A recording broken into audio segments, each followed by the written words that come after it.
The Texas Unaliving Fields is a title used to roughly denote the area surrounding the Interstate Highway 45 corridor southeast of Houston, where since the early 1970s more than 30 bodies have been found, and specifically to a 25-acre patch of the land in League City, Texas, where 4 women were found between 1983 and 1991. The bodies along the corridor were mainly of girls or young women. Furthermore, many additional young girls have disappeared from this area who are still missing. Most of the victims were aged between 12 and 25 years old. Some shared similar physical features such as similar hairstyles. Despite the efforts by the League City, Texas police, along with assistance from the FBI, very few of these unalivings have been solved. The area has been described as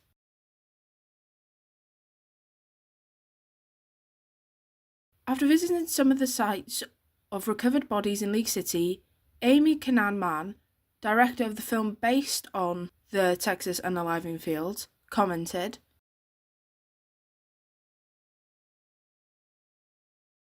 "A task force composed of local law enforcement officials and FBI agents called Operation Halt Homicide Abduction Liaison Team has been formed to investigate the incidents.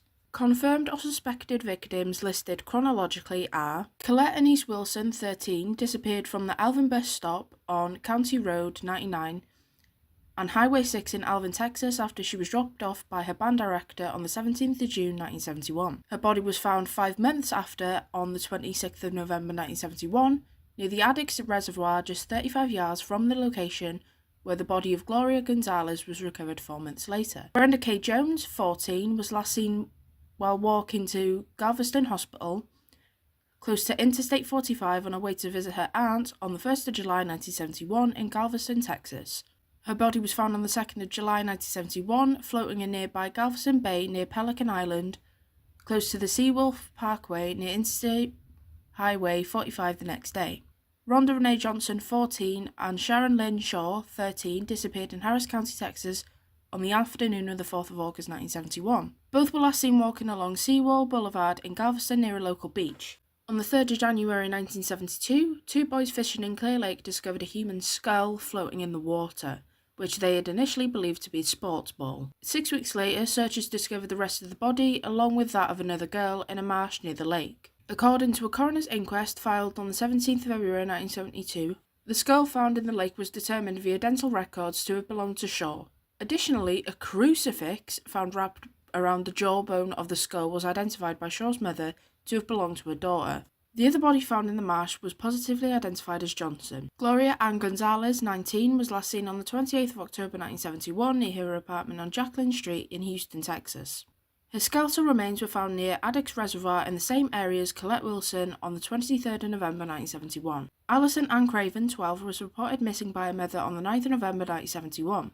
When she returned to her apartment in Houston, Texas, near Interstate 45, after completing shopping errands for 1 hour. 3 months later, police found Craven's partial remains in a nearby field, 2 hands along with bones, and an arm and some teeth. On the 25th of February 1972, the rest of the skeleton was found in Pearland, Texas field, also near to Interstate 45 and 10 miles from where she was last seen. Debbie Kathleen Ackerman and Maria Talbot Johnson, both 15, were last seen attempting to hitchhike to Houston, Texas, near an Island ice cream shop in Galveston, Texas on the 15th of November 1971.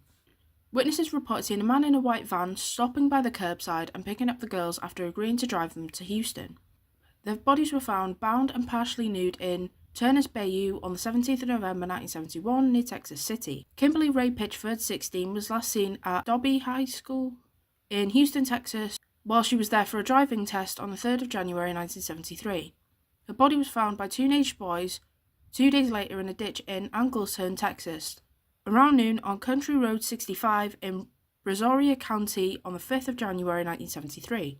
Brooks Bracewell, 12, and Georgia Caroline Gear, 14, were both last seen at the Utotem convenience store off Interstate 45 on the 6th of September 1974. At the time of their disappearance, police insisted that Bracewell and Gear were runaways, only beginning to investigate foul play in 1981. In 1976, the partial skeletal remains belonging to Bracewell were found by police in a culvert in Alvin, Texas, nearby the pair's last known location, but were not connected to Bracewell and Gear at the time. and were only identified as Bracewell after a new detective took over the case in 1981. The ditch where they were originally found was re-examined on the 3rd of April 1981, and more remains were found, as well as fragments of gold sweater and plaid pants. Suzanne Susie Bowers, 12, was last seen walking along a 3-minute route between her grandmother's house at 4000 block of Avenue S and her own home at 3100 block of Avenue P at around 7:45 a.m. on the 21st of May 1977 in Galveston, Texas. She was going home to get her swimsuit to go to the beach. Her skeletal remains were found 2 years later in Alta Loma, Texas on the 25th of March 1979. Tina Gail Klaus, 17, and Harold Dean Klaus Jr., 21, were found on the 12th of January 1981 in northern Harris County, Texas, in a boggy wooded area just north of the Houston city limits. A civilian's dog, left to wander into the woods, returned to its owner with a decomposing human arm. Search parties prompted by the dog's discovery subsequently found the heavily decomposed bodies of the Klaus couple near Wallersville Road. Despite significant decomposition, it was determined that both were victims of homicide. Tina had been strangled and Harold had been bound and gagged before being beaten to death. In 2021, forensics genealogist identified Dean and Tina. In 2022, their daughter Holly Marie was located alive in Oklahoma. Michelle Angela Garvey, 15, went missing from New London, Connecticut, presumably after running away from home on the 1st of June 1982.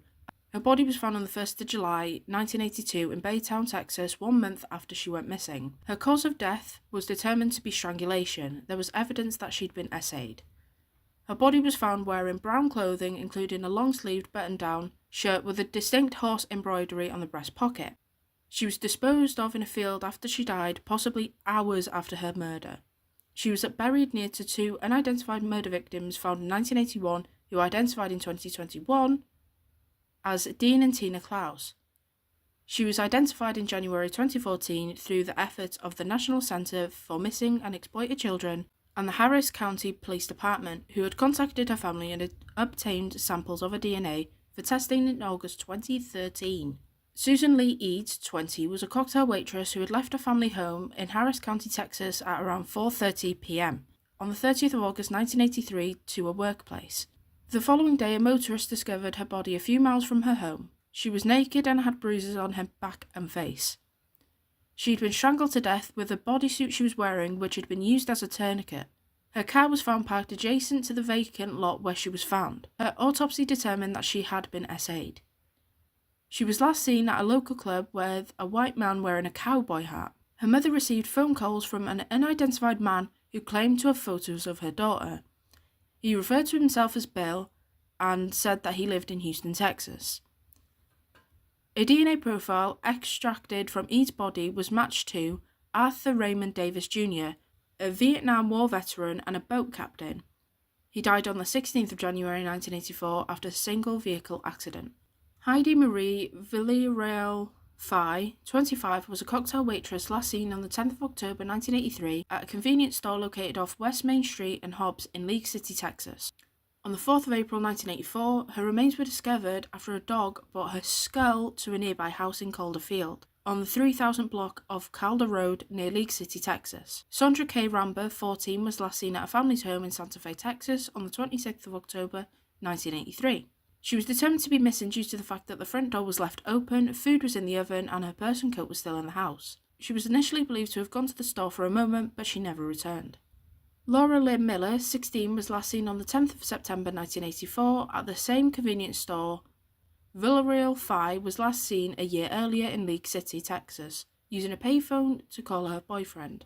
Her remains were found on the 2nd of February 1986, 60 feet away from where the police had found Villarreal Fay the year before. Ellen Ray Simpson Beeson, 29, was last seen with her friends on the 29th of July 1985 at the Texas Moon Club in League City, Texas, where she met a local construction worker, Clyde Hendrick. Later that evening, she told her friends that her and Hendrick made plans to go swimming. Her decomposed remains were discovered underneath a sofa in a wooded area beside Old Causeway Road in Galveston County. The medical examiner was unable to determine the cause of the death at the time, but upon the exhumation of her remains in 2012, it was revealed that she had suffered several severe skull fractures. Michelle Doherty Thomas, 17, was last seen leaving her familial residence in Santa Fe, Texas on the 5th of October 1985, after having returned home from work at a Galveston, Texas gas station. She left to meet with friends at a nearby nightclub located on Galveston Island later that evening. Acquaintances claimed that she had stopped at a convenience store on the way to the nightclub, and Michelle had gotten into a vehicle with two men. She has not been seen since. Authorities believe she may have been abducted and murdered. Audrey Lee Cook, 30, was last heard from in late December 1985. Her remains were found in a field in the 3000 block of Calder Road on the same day that the body of Laura Miller was located nearby. Their bodies were not buried, rather hidden from view. Both were left in a supine position near a tree. Cook had a small caliber gunshot wound to the back, severing her spine, and she had suffered additional injuries to several ribs. She was identified in April 2019 along with Donna Prudhomme by family tree DNA using genetic genealogy. Shelley Kathleen Sykes, 19, was last seen leaving her job as a waitress at Guido Seafood Restaurant on the beachfront in Galveston, Texas, just prior to 12 a.m. on the 24th of May 1986. Her car was found the next day, stuck in mud, blood-stained and abandoned at the side of Interstate 45 access road, south of the Galveston Causeway. The driver's side window had been broken and bloodstains were recovered from the door and the driver's seat. Her body has never been found, but John Robert King and Gerald Peters Wast have been charged and convicted of her murder. Suzanne Renee Richardson, 22, was employed as a night clerk at the Casa del Mar condominiums on Seawald Boulevard in Galveston, Texas.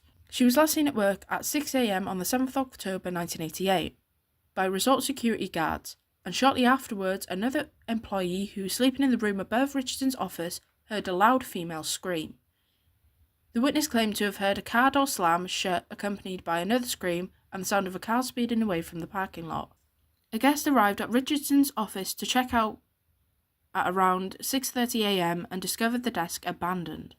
Donna Marie Prudhomme, 34, was last seen in July 1991 in Nassau Bay, Texas. On the 8th of September 1991, a local resident came across a badly decomposed body in a field beside Calder Road. A medical examination concluded that she had died at least 6 weeks prior, yet a cause of death could not be determined.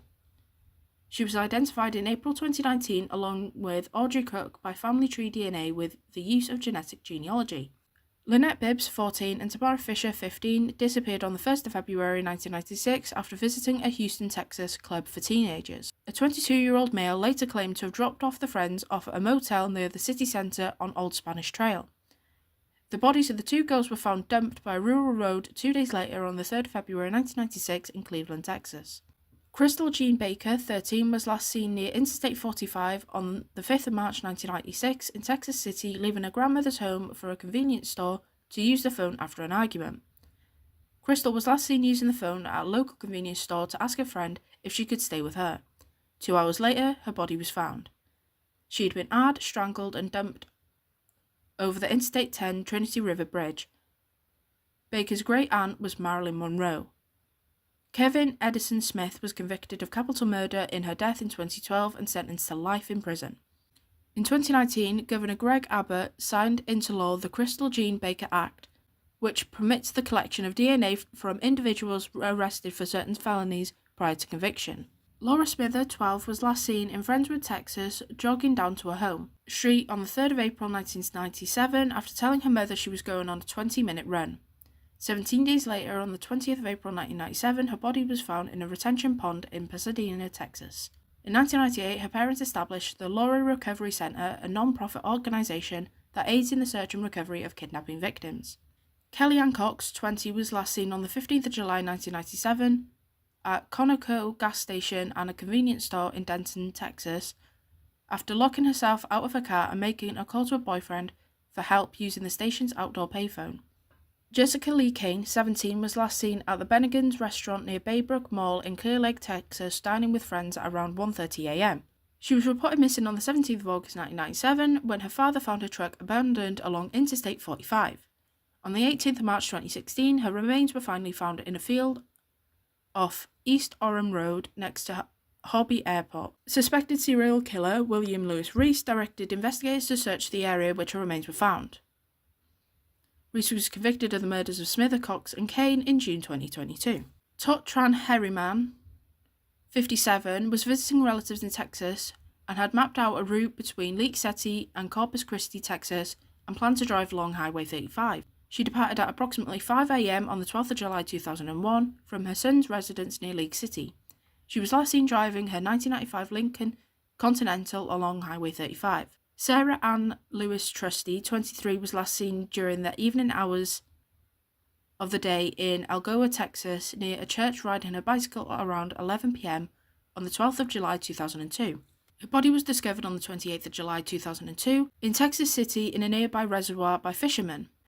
Teresa Lynn Venegas, 16, was last seen in Dickinson, Texas, walking near the Green Cay subdivision on the 31st of October 2006. 3 days later, her body was found strangled and with her hair cut off in a field across from Dickinson High School. In 1972, a gas station operator and convicted ex-offender from Galveston, Michael Lloyd South, became a suspect in the murders of Rhonda Johnson and Sharon Shaw. After hours of interrogation, he confessed to the murders. He was taken to the district prison, later aiding with locating the bodies. In the following months, he retracted his confession, claiming that he'd been tortured into confessing, with the interrogators suffocating him with a plastic bag, burning him with cigarette butts and the radiator, as well as being assaulted by the police chief, Don Morris.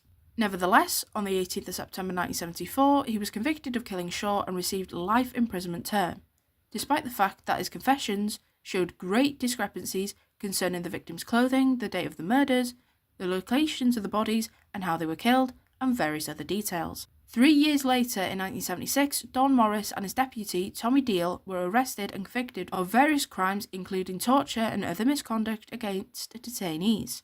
Morris was sentenced to 55 years and Deal 30. After this, Self regularly applied for an appeal but was rejected every time. Michael Self died on the 21st of December 2000, still in custody. It was only after his death that a number of police officials, including the former Harris County District Attorney, stated their belief that Self was wrongly convicted. An investigation by the League City Police and the FBI in the 1970s identified another local resident, Edward Harold Bell, a known exhibitionist, as a suspect. He had been arrested at least 12 times on charges of showing his genitals to children, but each time avoided imprisonment. He lived on a property near the beach in Galveston where he was a silent partner of a surf shop. He even knew 2 of the victims, Debbie Ackerman and Maria Johnson, who frequented the store. In the mid-1970s, he acquired a plot of land in Dickinson and lived near the place where 2 more of the victims, Brooks Bracewell and Georgia Gear, were last seen alive. In 1978, while aiming on the street in front of a group of teenage girls, Bell was confronted by 26-year-old former Marine Larry Dickens. As his mother called the police, Dickens removed the keys from Bell's vehicle and refused to return them. In retaliation, Bell killed him and fled, but was subsequently apprehended by police. He posted bail several weeks later, and in order to avoid conviction and further incarceration, he fled to Texas and escaped from the US, evading the police for more than 2 decades. In 1993, he was arrested in Panama and extradited back to the US, where he was subsequently convicted of Dickens' murder and received a 70-year sentence. In 1998, Bell wrote several letters to the Harris County Attorney confessing to the murders of 5 girls in 1971 and 6 more between 1974 and 1977. He stated that he didn't remember the names of most of the victims, but confidently stated that he had killed Debbie Ackerman, Maria Johnson, Colette Wilson, and Kimberly Pitchford, as well as 2 other girls whom he had abducted from Webster in August 1971, later identified as Rhonda Johnson and Sharon Shaw. Despite this, Bell was never charged with these murders since no evidence, biological or otherwise, incriminated him. He remained a prime suspect until his death in April 2019. In 2013, Mark Ronald Salings, a convicted kidnapper serving a life term, confessed to killing a girl, later identified as Donna Prudhomme, in 1991 and dumping her body in the fields. At the time of the murder, Stallings was living and working in League City near the homes of some of the girls who went missing and were subsequently found dead. Despite the fact that his testimony shows great consistency with details, he has not been charged with any murders, but remains a suspect in the murders of Donna Prudhomme and Audrey Cook, as well as 2 unrelated murders in Fort Bend County. Clyde Hedrick was named as a suspect in the 2022 documentary series Crime Scene: The Texas Killing Fields. Hendrick was released from jail in 2021 after he was sentenced to 20 years in prison for the murder of Ellen Benson in 1984. Following his release, Hendrick has been living in a halfway house, and in July 2022, Tim Miller, the father of Laura Miller and founder of Texas EquuSearch, won $24 million in liability and damages after filing a 2014 wrongful death lawsuit against Hendrick, who was his former neighbour. Hendrick had been found civilly liable for Laura Miller's death, but was not criminally charged. Hendrick had a previous criminal record that included charges of trespassing, theft, abuse of a corpse, attempted arson, possession of marijuana, driving while intoxicated, and SA. Hendrick allegedly made a jailhouse confession to murdering Miller and Villarreal Fye. Suspected serial killer Clyde Edwin Hendrick was brought in for questioning in 1985 in relation to Beerson's suspicious death. He admitted that both of them had gone swimming in a nearby lake upon leaving a local bar, but he further stated that she had accidentally drowned while in the water. He then claimed to have disposed of her body out of fear of being accused of foul play. At the time, since her cause of death could not be ascertained, in 1996 Hendrick was convicted of abusing her corpse and was sentenced to a year in jail. In 2011, Hendrick's ex-wife approached authorities and said that Hendrick had frequently made incriminating remarks regarding Benson's death. This information, along with Benson's second autopsy, resulted in authorities getting an arrest warrant and charging Clyde with murder in 2014. Hendrick was convicted of involuntary manslaughter and was released from Estelle Supermax Penitentiary in Huntsville, Texas in October 2021. In 1987, 30-year-old John Robert King phoned the El Paso police claiming that on the 24th of May 1986, he, together with 33-year-old Gerald Peters Worst, attacked Shelley Sykes while she was in her car, after which the girl was hard and strangled. After his arrest, Worst told police that he'd hidden the body in the fields where the other bodies were found. Both men were asked to indicate the whereabouts of Sykes' body in exchange for avoiding life sentences, but their directions failed to uncover it. King's Worst were convicted of aggravated kidnapping and received life imprisonment sentences in 1998. They were also probed for other such crimes committed during the mid-1980s, but both vehemently denied any involvement. King died from natural causes behind bars in October 2015, while Worst died in prison in October 2020. In April 2012, 16 years after Crystal Jean Baker's beaten, hard and strangled body was found, Kevin Edison Smith was arrested and convicted of unaliving her. In 2009, Smith had been arrested on a drug charge in Louisiana. At about the same time, a detective tested Baker's dress for DNA. A match was confirmed using advanced technology that was not available at the time of Crystal's disappearance. A jury deliberated for 30 minutes and found Smith guilty. He was sentenced to life in prison. In May 1997, William Lewis Reese was arrested for the kidnapping and attempted murder of 19-year-old Sandra Supara from Webster. The following year, he was found guilty and convicted, receiving a 60-year imprisonment term. In 2015, his DNA was matched to the killer of 19-year-old Tiffany Johnson, who was found murdered in Oklahoma in 1997. After this revelation, Reese confessed to killing Jessica Lee Kane and Kellyanne Cox, leading the investigators to the bodies' burial sites. He'd been suspected of kidnapping and killing Laura Smither and confessed to friends with the police in 2016 that he had murdered her. In 2021, he was convicted of Johnson's murder and sentenced to death. The following year, he was extradited to Texas and convicted of the murders of Smither, Kane, Cox, receiving a life term and pleading guilty to each of the 3 murders. The San Diego serial murders were a series of murders of women that, according to the official investigations version, occurred between 1985 and 1990 within San Diego, California and the surrounding area. At least 28 of the women were S workers and were known to use drugs, with 4 remaining unidentified. The murders caused public outcry that led to the local police department organising a specialised task force that requested the public's assistance through a nationally televised broadcast. This eventually resulted in one of the most extensive and costly investigations in American history. Initially thought to be committed by a single serial killer, most of the murders are now believed to be committed by different perpetrators, including several confirmed and suspected serial killers that are unrelated to another. The women were primarily aged between 19 and 45, who led a marginalised lifestyle, engaged in S work, and suffered from drug addiction. If they were S workers, they often frequented El Cajon Boulevard. It is believed that the killers often lured them into their vehicles, after which they would beat and ultimately kill them in various ways before dumping them in various locations across San Diego County, the beach, and a wooded area near Interstate 8. A number of bodies were found in trash cans located on El Cajon Beach or sidewalks of other streets. 22 of the women were strangled after being brutally beaten, 2 were shot, 2 were stabbed, and the other 2 were beaten to death. 5 had a large dose of drugs prior to their death, and in at least 2 cases the perpetrators put rocks and gravel in the women's mouths. The cause of death of the 13 women could not be determined during forensic examinations as their bodies were too decomposed. The hands of 10 on the list have been tied behind their backs with fragments of yellow-coloured hemp rope. Most of the murders were not linked together until October 1987. Until then, they were thought to be committed by different killers. 7 of the murdered women were African American, 7 were Hispanic, 1 was Asian, and 28 were white. A number of them had engaged in S-work and were employed in a variety of jobs. For example, 1 was an oceanographic researcher, whilst another was an aspiring writer. Donna Marie Gentile, 22, was murdered on the 22nd of June 1985, and her body was located in Mount Laguna, California. She is considered the first chronological victim. She settled in San Diego from Philadelphia, Pennsylvania in the early 80s, and between 1981 and 1982 she was convicted for 4 S-work related charges.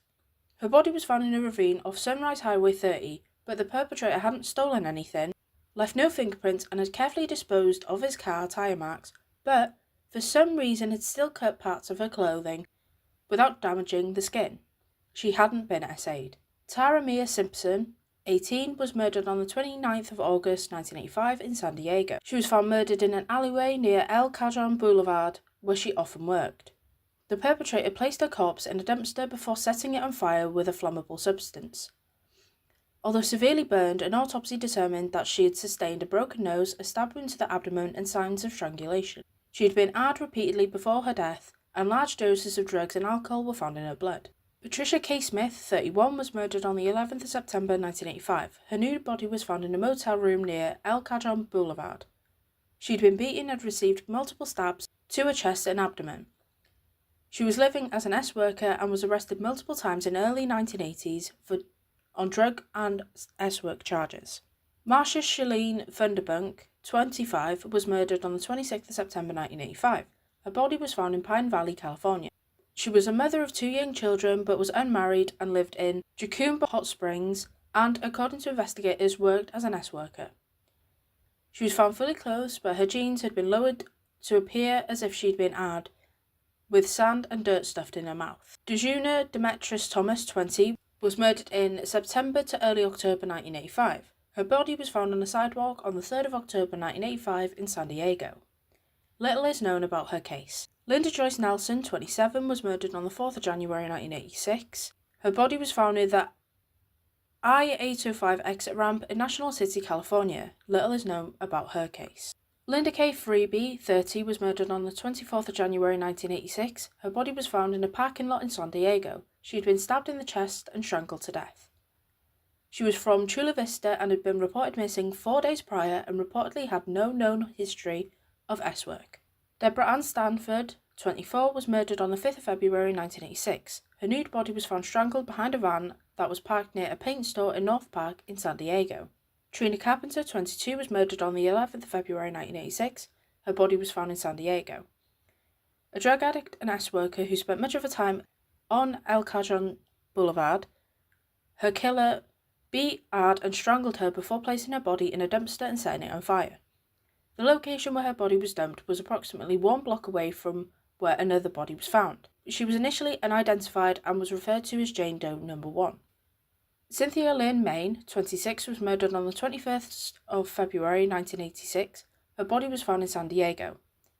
She was a daughter of a former police officer. She became a heroin addict and S-worker herself on El Cajon Boulevard, eventually getting imprisoned for check forgery and disappearing shortly afterwards. Her car was found abandoned in the parking lot of El Torito restaurant in La Mesa. She remains missing to this day. Michelle Riccio, 19, was murdered on the 24th of April 1986 and her body was found in Escondido, California. She was found dead in an orange grove and initially believed to have overdosed. Her cause of death was later determined to be from strangulation. 2 days prior to her body being found, she was still last seen in a cafe with a friend who claimed she was attempting to hitchhike back to her parents' home in San Marcos. Her father later claimed that he only learned of her fate in late 1988 after reading a newspaper article saying that the police had never contacted him or other family members. Joanne Sweet, 34, was murdered on the 9th of May 1986. An S-worker who worked on the El Cajon Boulevard, her killer beat and estimized her to death before undressing her corpse, wrapping it up in a sheet and then placing it in 2 plastic trash bags, which they then left in a dumpster. Her body was placed just 1 block away from where the body of Trina Carpenter had been found in San Diego. An autopsy determined that Sweets had traces of crack cocaine and seminal fluid in her body, with the latter belonging to the killer.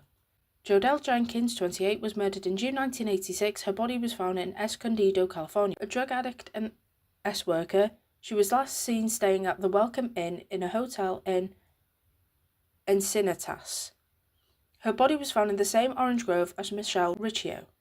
Her death was initially believed to have been an overdose, but it was reclassified as a murder after her parents, friends, and acquaintances claimed that she never ingested alcohol, despite the fact that alcohol was found in her system. Carol Jane Gieschrowski was murdered in late June to early July 1986. Her body was found in Buckham Springs, California. Her skeletal remains were found near the I-8 but remained unidentified until the early 1990s. She was a mother of 2, had a history of S-working herself on El Cajon Boulevard, and was on medication and depressed. Her husband had filed a missing person report the day after she disappeared, but the police just ignored it. Sophia Glover, 37, was murdered on the 15th of August 1986. A homeless drug-addicted S-worker who spent her time on El Cajon Boulevard, her nude body was found wrapped in a blanket in an alley in Normal Heights in San Diego, California. She had sustained injuries to her head, neck, and chest, had been strangled, had ingested crack cocaine, and had been estimized. A local resident found her clothing folded in a nearby valley after finding her body. Jane Doe 2 was murdered in September 1986. Her body was found in San Diego. Skeletonized remains were found in a state of severe decomposition and remains unidentified. Little is known about this case. Nancy Allison White, 22, was murdered on the 27th of August 1986. Her body was found in Carlsbad, California. Her naked body was found in Boquitos Lagoon by 2 boys approximately 5 days after she was reported missing. Unlike other victims, White had not been a drug addict or S-worker and was living in the Marine Corps Air Station El Toro with her husband. According to her husband, she was driving to her home in Santa Ana when her car broke down, after which she called him to inform him what happened. Law enforcement later located the car containing her purse and luggage, but she wasn't there. Jane Doe 3, aged between 18 and 23, was murdered on the 1st of October 1986. Her skeletonized remains was found in a section of the Pala Indian Reservation, California. Forensics determined that she was approximately 190 centimeters tall, with dark or medium brown hair, had distinctive tattoos on her buttocks, a rose over her right breast, and a heart over her left breast. She wore a brown sweater and underwear. Teresa Marie Brewer, 26, was murdered on the 4th of October 1986. Said to be a drug addict and S-worker, Brewer was found strangled near the I-8, but was left fully clothed and had a jewellery in San Diego. Her ex-husband said that they separated after she developed her addiction, after which he returned to Missouri. He claimed that shortly before her death, Teresa had phoned him and told her of her financial difficulties and her desire to improve her life and leave San Diego. Cindy Jones, 20, was murdered in October 1986. She frequented El Cajon Boulevard. Her body was found in a street in San Diego. She had been strangled, but little else is known about her case. Ken Hugh was murdered in October 1986. She was a Korean-American S-worker and was found strangled on her sidewalk in San Diego. Little is known about her case. Melissa Jean White, 22, was murdered between October and December 1986, and her body was found in a Pala Indian Reservation in California. Her skeletonized remains were found in an advanced state of decomposition, and an autopsy determined that she had been strangled to death. Originally from Oceanside, her remains were positively identified in January 1987. Juliana A. Santillano, 25, was murdered on the 3rd of January 1987. A mother of 2 from Long Beach, Santillano was said to have been a drug addict who was en route to visit relatives in Baldwin Park, Coronado, California, 2 days later, having died from a forced heroin overdose. As she had no ties to the area, as well as showing signs of a beating and being essayed, authorities placed her on the official victim list. Her nude body was found in the Silver Strand State Beach in Vola Jane Wright, 37, was murdered in March 1987. Her body was found in San Diego. Said to have been a drug addict and S-worker, police were initially skeptical to include her as a potential victim, as the injuries on her body indicated that she'd been hit by a car. Despite this, she was later officially listed. Rosemarie Ritter, 29, was murdered on the 23rd of April 1987. Her body was found in San Diego County, California. Said to have been an S-worker who spent her time on El Cajon Boulevard and a friend of Donna Gentile and Cynthia Main. Her remains were discovered by a group of migrant farm workers in San Diego County. During the investigation, officers located a store clerk who claimed that he had seen Ritter leave the store and enter the car of a police officer. An autopsy concluded that she had large doses of methamphetamines in her system, but Ritter's relatives and acquaintances denied that she took drugs and claimed that she'd been drugged. Rhonda Lynn Hollis, 21, was murdered on the 10th of May 1987. Her body was found in Bonita, California. She was a mother of two who worked herself on El Cajon Boulevard. Her fully clothed body was found with 6 stab wounds to the chest. She was wearing black mesh stockings, shorts, a t-shirt, pink nail polish, makeup, and a pendant with the inscription, Foxy Lady. A belt and rope were wrapped around her arms, legs, and neck. Anna Lucille Valera, 32, was murdered mid-June 1987. Her body was found on the 22nd of June by 2 firefighters who were jogging near an interstate highway in San Diego with signs of having been strangled. She had a young son, shoulder-length brown hair, and a tattoo of an angel on her arm. Like many of the other women, Valera had been living as an S-worker, but her mother denied it, claiming that her arrest for S-work was erroneous and that she was simply waiting at a bus stop. Sally Ann Moorman-Field, 19, was murdered on the 20th of September 1987. A friend of Anna Valera, her skeletal remains were found on Sunrise Highway in Pine Valley, California. She had been murdered approximately 4 to 5 weeks prior to the discovery of her body. Sarah Finland Gadalacia, 36, was murdered on the 25th of September 1987. Said to be a homeless drug-addicted S-worker, her skeletonized remains were found on the outskirts of San Diego. Law enforcement officials were unable to determine when exactly she disappeared. Diana Gail Moffett, 24, was murdered on the 9th of October 1987. Skeletonized remains were found during road repair work performed in Blossom Valley Road in El Cajon, California. Investigators later learned that she had a history of S-work arrests in San Diego and Portland, Oregon. Cherry Lee Galbraith, 25, was murdered on the 13th of April 1988. She was initially unidentified until March 1990, when her fingerprints were matched to the remains found in Rancho Bernardo in San Diego, California. Investigators believed that she, who was said to be a transient from California, had no history of arrest, and the reason why her fingerprints were on file remain unknown. Melissa Sandoval, 20, was murdered on the 29th of May 1988. She was said to have been an S-worker who worked near El Cajon Boulevard. Sandoval was found nude and strangled to death in Black Mountain Road, California. A friend of Jodelle Jenkins, she was last seen on the 21st of May after getting into a white-coloured car driven by a stranger. Janet Lorene Moore, 27, was murdered on the 11th of June 1988, found stabbed to death in her apartment in downtown San Diego. Despite this, she was included in the list of victims because she was suspected of engaging in S-work. Sandra Quick, 43, was murdered in July 1988 and her body was found in Buckham Springs, California. Originally from Florida, Quick was said to have lived as a vagrant, suffered from drug addiction, and engaged in S-work. An autopsy determined that she had died from blood loss, as she had been severely beaten about a mile from where she was found dead. According to investigators, Quick had walked barefoot on rough roads, bleeding for over a kilometre in an attempt to get help. Jane Doe 4, aged between 15 to 24, was murdered on the 22nd of July 1988. Skeletonized remains were found in a state of severe decomposition, found with only a wedding ring and pink nail polish in San Diego County. Investigators believe that the bones had been at the site for 2 to 4 months, about 4 miles from where the remains of 2 other women were discovered by law enforcement officials in 1987. Diana Ampura Luna was murdered in October 1988, said to have been a Mexican-American S-worker who worked on El Cajon Boulevard. Ampura was found strangled to death on a street in San Diego. Cynthia Cindy Lou McVeigh, 26, was murdered on the 29th of November 1988, found strangled to death at a property in Pala Indian Reservation, California, near the California State Route 76. with an autopsy determined that she had ingested crack cocaine shortly before death. Her ex-husband said that the couple lived together in Livermore but divorced due to Cynthia's drug addiction, which eventually caused her to move to San Diego to work as an S-worker. She was last seen alive playing pool in a bar in Carlsbad. Local police claim that she had no record of arrests for S-work. Linda Christine Marlowe was murdered in December 1988 and a body was found in San Diego, said to have been an S-worker who worked on El Cajon Boulevard, had a warrant out for theft. Marlowe's brother said that he would refuse to file a missing persons report due to the fact that his sister had an outstanding warrant for her arrest. Denise Marie Galloway was murdered in mid-December 1988. Said to have been a drug addict and S-worker, she was found strangled in an undisclosed location.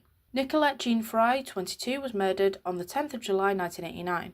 Found murdered in a remote desert area in La Mesa, outside San Diego. She was known by local pimps and S-workers by several aliases, including Loretta Hart and Margaret Ann Haney. Margaret Orozco Jackson, 48, was murdered on the 11th of July 1990. Found strangled in a rural ranch outside San Diego. She'd been strangled with a rope and was found tied around her neck and was likely killed in another location and transported to the ranch. She was a mother of 3 and said to have been making a living from S-work. The following are some of the cases that were included as possible victims but were later ruled out. Mary Ann Wells, 31, was murdered on the 25th of September 1988. Said to have been an S-worker who worked on El Cajon Boulevard, she was found shot to death in a parking lot in San Diego. She was found fully clothed and had nothing stolen from her post-mortem. Felix Laura Patricio Abarca, 24, was murdered on the 17th of October 1990. A trans S-worker who had recently undergone reassignment surgery, she was found strangled on the 23rd of November in San Diego County, California, her hands having been bound by yellow-coloured rope. She was the last victim included in the official list before being removed. Between 1985 and 1987, the murders were investigated separately as the San Diego Police and the San Diego County Sheriff's Department disagreed on whether any of the murders were connected. They were finally linked in late 1987 after the death toll reached 19 victims. Initially, a theory emerged that the killings might be the doing of the then unidentified Green River Killer, a serial killer who was killing S-workers in Seattle. While meetings were being held between law enforcement representatives from both states, it was ultimately concluded that there was insufficient evidence for this theory to be taken seriously. By September 1988, after the number of murdered women reached over 30, a 12-member task force was formed to investigate the murders. For the first few months, it operated largely in secret, rejecting most media requests for information, refusing to enlist the public's help in finding the killer, and even refusing to disclose where the force's headquarters was located, with spokespersons claiming that it could attract the killer's attention. This move was criticised by Ron Sims, an official from Seattle who funded the task force that hunted down the Green River Killer, claiming that this decision cost them the chance of catching the killer years earlier. In December 1988, the FBI took over the investigation but was criticised by members of the task force for refusing to share progress on the murders and allegedly impeding the investigation. Criminal profilers attempted to create a psychological profile of the supposed serial killer, suggested that the reasons could be misogyny, being robbed by S-workers or pimps, contracting venereal diseases like HIV, having low self-esteem, or being unsuccessful with women.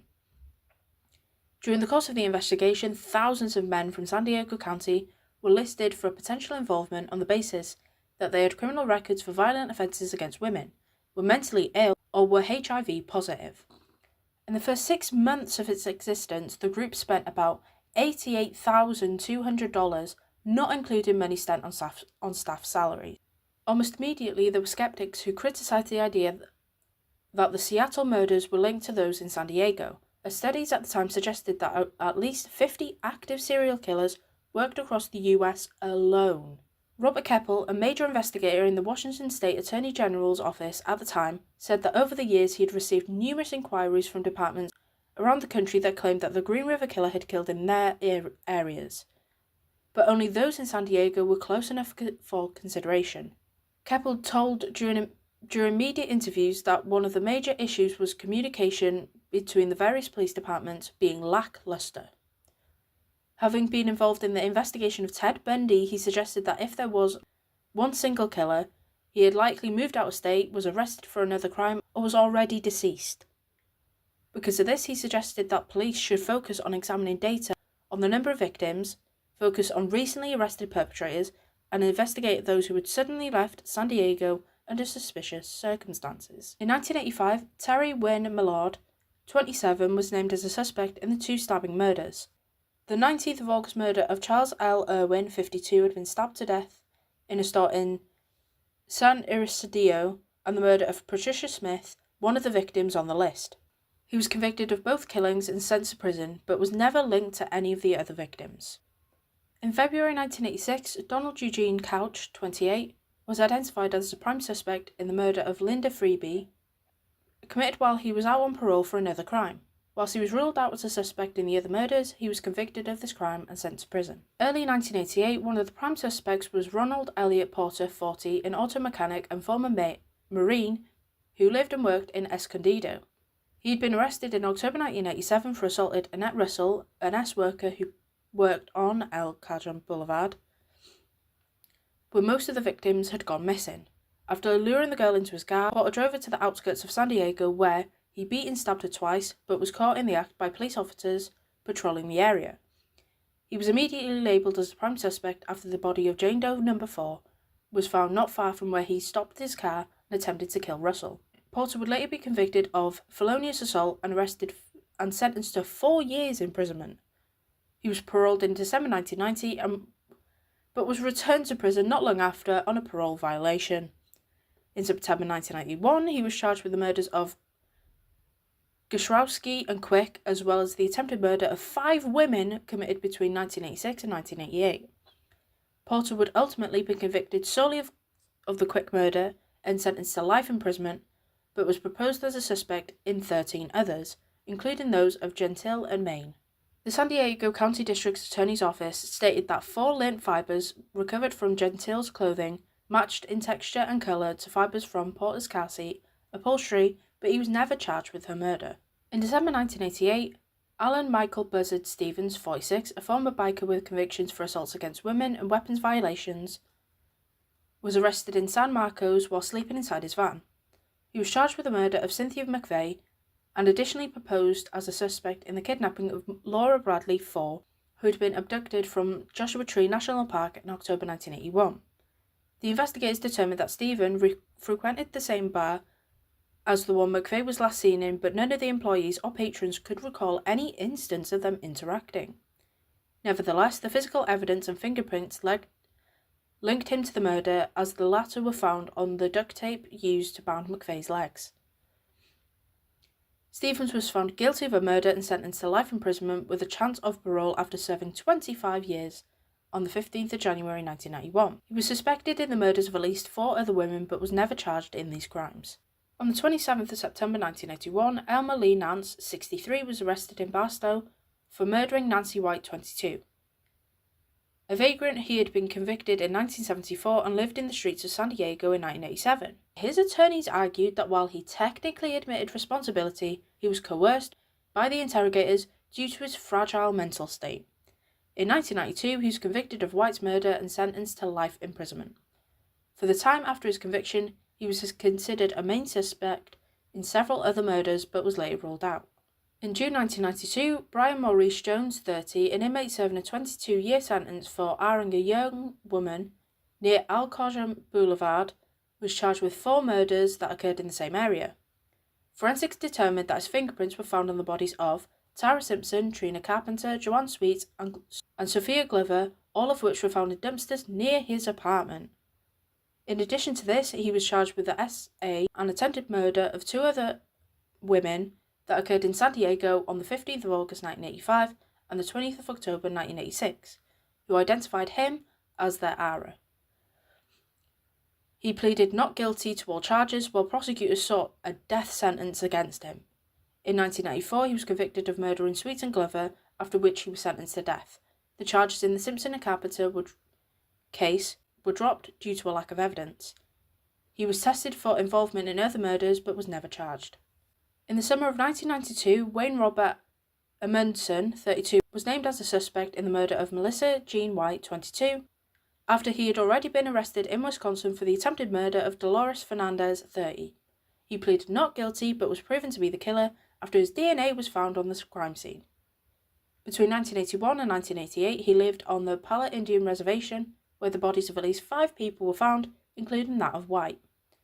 Shortly after the establishment of the task force, he abruptly left the state and moved to Wisconsin. He would later be convicted of second-degree murder and sentenced to 16 years imprisonment. In April 1997, Andrew Urdalis was considered a possible suspect after it was proven that he had killed Mary Ann Wells, who had previously been listed as an official victim. While there were no links between him and the other murders, he was convicted of Wells' murder as well as that of 7 other women, for which he was sentenced to death. On the 5th of August 2005, Mark Francis Elder, 47, was arrested in Orange County, Florida, for the murder of Janet Moore after DNA linked him to the crime scene. He was investigated for the other murders but eventually ruled out. He would be convicted for her murder and remains in prison to this day. In June 1988, Blake Raymond Taylor, 25, was arrested for assaulting Irene Quinlan, 42. The woman told police that she made a living as an S-worker on Calhoun Boulevard, and that after her picking her up, Taylor drove her to an isolated overpass near the San Diego River, where Taylor, armed with a shotgun, forced her to lie down on the car's floor and cover herself with a blanket, whilst threatening to shoot her if she went to the police. Taylor later admitted that he did indeed threaten the woman, but insisted that he had done so to get his $40 because he had changed his mind about having intercourse with her. Quinlan claimed that her assailant had mentioned killing a Mexican girl, and after comparing the various victims, investigators came to believe that he meant Melissa Sandoval, who was found dead less than 2 weeks before Quinlan was attacked. Taylor owned a white Ford Bronco, the same type and colour of car driven by the man last seen with Sandoval. Taylor was later convicted of kidnapping and assaulting Irene Quinlan, for which he was sentenced to life imprisonment. Investigators were unable to prove that he killed Sandoval, and he has never been charged with any of the other murders. Arrested in early 1989 for assaulting an S-worker in San Diego, Thomas Eastgate was named as a suspect in several R's and some of the murders. However, no charges were filed against him in relation to any of the official victims. On the 25th of January 1989, Glesty Donald Waters, 35, a resident of Coos Bay, Oregon, was arrested for the assault of Helen Ruth Toy, 33, who was strangled into unconsciousness in a rural area near Chula Vista on the 6th of January. Due to the similarities with the murders, Waters was initially considered the main suspect but was later ruled out due to lack of evidence. He served 10 months in prison for his assault on Toy. In March 1989, Daniel Thomas Stafford was arrested for the assault of a juvenile S-worker in October 1989. The victim alleged that Stafford drove her to the I-8 highway and then to Pine Valley, where he threatened her with a knife and attempted to strangle her. However, she resisted violently and managed to escape his vehicle before being rescued by a passing truck driver. After his arrest, Stanford pleaded guilty and was placed on probation, but was subsequently ruled out as a suspect. On the 10th of March 1989, Richard Allen Sanders, 45, a former police officer based in Vancouver, Washington, was shot dead in Yakult by Joel Hansen and Clifford Breather. From 1986 until the early 1970s, Sanders worked for the police departments in Vancouver and Salem, Oregon, before moving to National City, where he ran a bar from 1976 to 1984. On the 9th of February 1989, Sanders was arrested for impersonating a police officer and threatening S-workers to get in his car. After his arraignment, his bail was set to $14,000, and after it was paid, he was released until the next court hearing.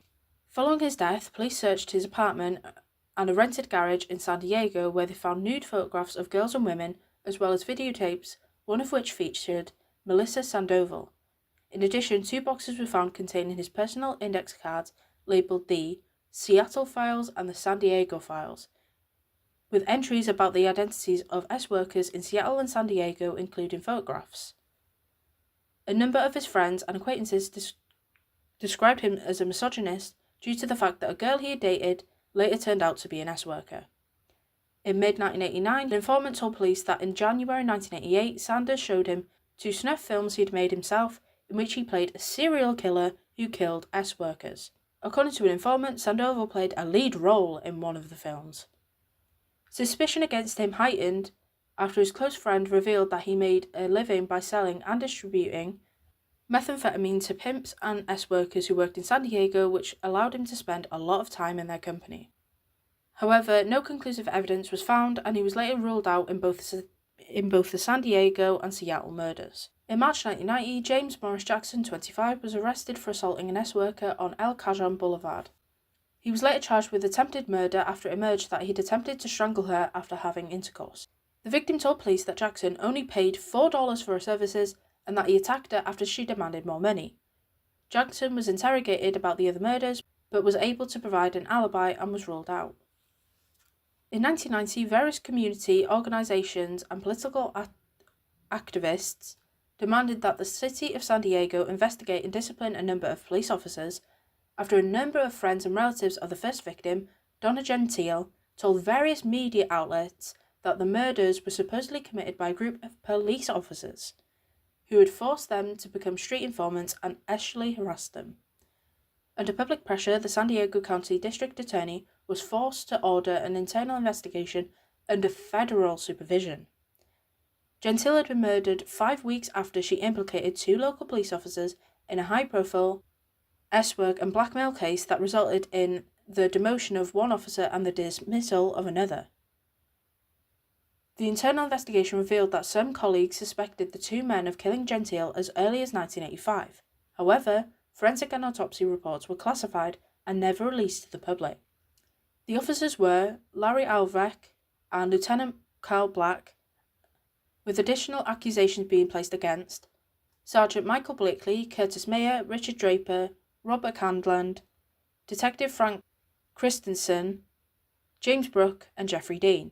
All of them were disciplined by a disciplinary board for inappropriate behaviour towards S-workers working on the El Cajon Boulevard between May 1984 and January 1985. Gentile alleged that she started working as an informant under Alvreck in February 1981, but he then threatened to arrest her unless she provided him with actual services. From 1982 to January 1984, Gentile was never arrested, but after she attempted to stop cooperating, she was arrested on various charges between February and March 1984.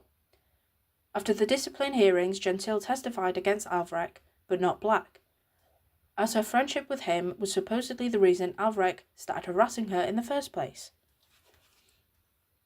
In 1990, Alvreck admitted that he had been intimate with Gentile, but claimed that the acts were voluntary. Alvreck added that multiple people had been involved in the girl's murder because she was cooperating with a number of other San Diego Police Department officers who paid her money to help them with at least one case against a major pimp, which was never publicised out of fear that the media would reveal Gentile and their officers' names. Alvreck criticised the idea of an internal investigation and thought that it should have been entrusted to a more neutral body such as the District Attorney's Office. 4 months before her death, while in the county jail for S-work charges, Gentile, with the help of her acquaintances, recorded a videotape of her suspicions about the officers, then gave the videotape to her attorney Doug Holbrook, who in turn showed the content of the videotape to the media and the public. In November 1991, the investigation was completed, resulted in Sergeant Salvatierra and Officer John Fung being suspended for 20 days without pay, while Officer Chuck Arnold was suspended for 10 days without pay.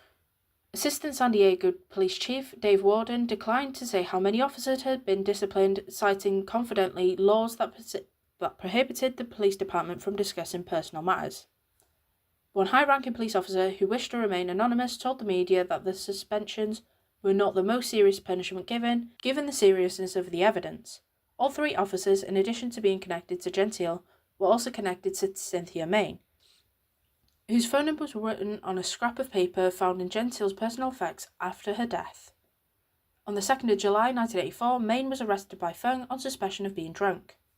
Shortly afterwards, she agreed to become a police informant and began informing Fung of all the drug dealers she knew in San Diego, and using recording equipment to listen in on the conversations. In the summer of 1985, after Gentile had been murdered, a romantic relationship developed between Fung and Main.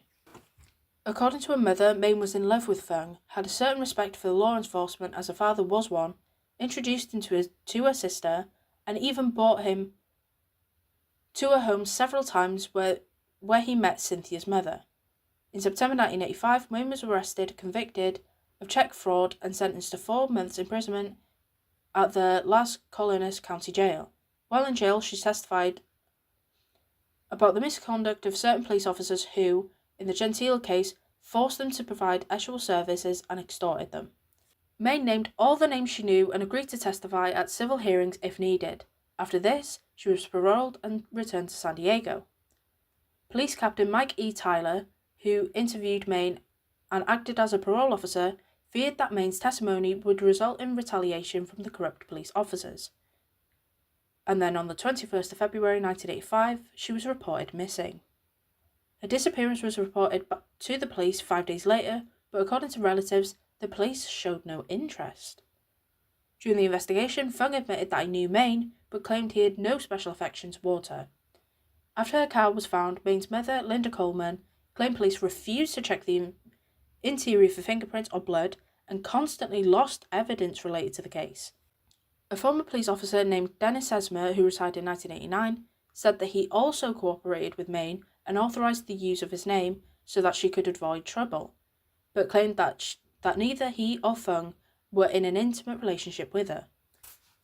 At one point, police also suspected Main's ex-husband and pimp, Steve Smith, but were unable to prove it, as by 1991 he had serious health and memory problems and was living in a drug treatment facility. In 1991, Detective Thomas Steed, who investigated Gentile's murder in 1985, testified at the disciplinary hearings against Fung, Arnold, and Salvatierra. In them, he claimed that the investigation was obstructed in every way possible by Sergeant Harold Gudrazi, who was Alvarek's immediate superior and was the one whom Gentile approached for the former's harassment. Steed continued to investigate an alleged misconduct and the connection to Gentile, which supposedly prompted Gudrazi to dismiss him. Steed, who had identified Gentile's killer as Carl Black and Robert Hannibal, a police officer who had been fired in 1989 for actually harassing and beating S-workers. Despite claims from a number of acquaintances and S-workers that the pair had approached multiple people to devise a plan to kill Gentile, no concrete evidence was uncovered to confirm this. Black was also offered to undergo a polygraph test, but he declined. Steed also claimed that then Chief Medical Examiner David Stack, because of his close cooperation with the San Diego District Attorney's Office and the police, withheld the autopsy reports on Gentile's body from the public. According to the people who believe in the SPDP theory, Stack intentionally classified the reports in an attempt to conceal evidence and clues implicating the officers. Shortly before the creation of the task force, Stack was fired from his position for destroying critical evidence in the form of cremating the remains of 4 victims without proper authorization, citing evidence of widespread misconduct and unprofessional activity on part of the narcotics unit, including allegations that members of the unit used S-workers informants who were actually harassed in the San Diego Police Department management. The San Diego Police Department management concluded that in late 1991 the misconduct in regard to S-workers was widespread by the mid-1980s. Kathy Hardy, who worked as an S-worker from 1998 to 1991, testified that the practice of having S with S-workers and then arresting them was a common practice among many of the police force. Police Chief Bob Bergen, under public pressure, stated that he and the department were embarrassed by the outcome of the internal investigation, and about 5 police officers would be held accountable for their actions. Chuck Arnold came under intense scrutiny after his name was discovered in the address book of a female pimp named Karen Wilkening. In 1981, Wilkening, a former real estate agent from New York City, organized an escort service stations in San Diego, and after a raid, police seized a list containing the names of more than 500 clients. Among the clients were major criminals, businessmen, police, and government officials. In the mid-1980s, according to entries in her diary, Arnold collaborated with Wilkening and hired girls to dance at a bachelor party of fellow officer John Lusardi. One of Wilkening's clients was Sal Salviera, who was found in possession of nude photographs of Gentile and Main, along with Harold Gudrazi, who suspected after a disciplinary board found him liable of having a sexual relationship with Denise Loisch, a S-worker and friend of Gentile. Wilkening was arrested on charges of prostituting, but after a preliminary court hearing, she escaped to the Philippines in September 1987. In May 1989, she was located, arrested, and extradited back to the US, as officials believed that she had knowledge of the murders. While she admitted that several of her clients were high profile, she claimed that the girls were employed on a voluntary basis and that Gentile was never employed by her.